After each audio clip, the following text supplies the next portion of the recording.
আসসালামু আলাইকুম রহমতুল্লাহি ওয়া বারাকাতুহু। প্রিয় দর্শক, আজ আমরা বুরাকুন নবী সম্পর্কে কিছু আলোচনা করব।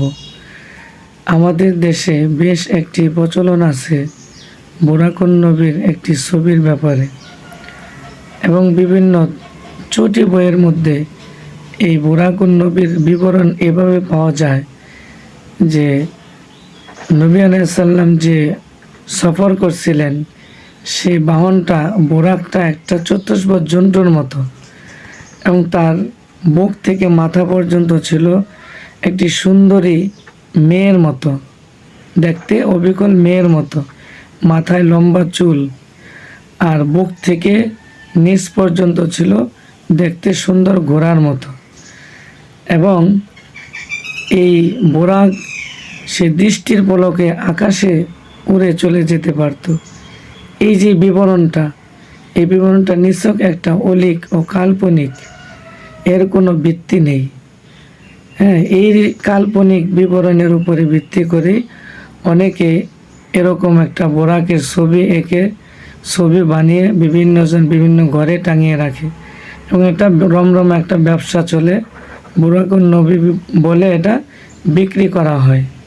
এই বিষয়টা একেবারে ভিত্তিহীন। আসলে হাদিসে এবং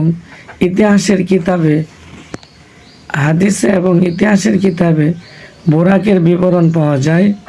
সেটা হলো আল্লাহ রাসূলের মক্কা থেকে বাইতুল মুকাদ্দাস পর্যন্ত যে ভ্রমণ করেছিলেন, সেই বাহনটি ছিল একটা প্রাণী। সে বাহনটা ছিল একটা প্রাণী, এবং তার গায়ের রং ছিল সাদা, দেখতে এরকমভাবে গাধার চেয়ে একটু বড়, খচ্চরের চাইতে একটু ছোট। দেখতে গাধার চেয়ে বড়, খচ্চরের চাইতে একটু ছোট। তো এই ভ্রমণটা ছিল মক্কা থেকে বাইতুল মুকাদ্দাস পর্যন্ত। তিনি এই বোরাকের মাধ্যমে আসমানে যাননি, আসমানে গেছেন অন্য জিনিসের দ্বারা। তিনি বোরাকের মাধ্যমে সফর করছেন এখানে। তো এই বোরাকের ব্যাপারে আমরা বিভিন্ন কাল্পনিক মতামত পেশ করে থাকি।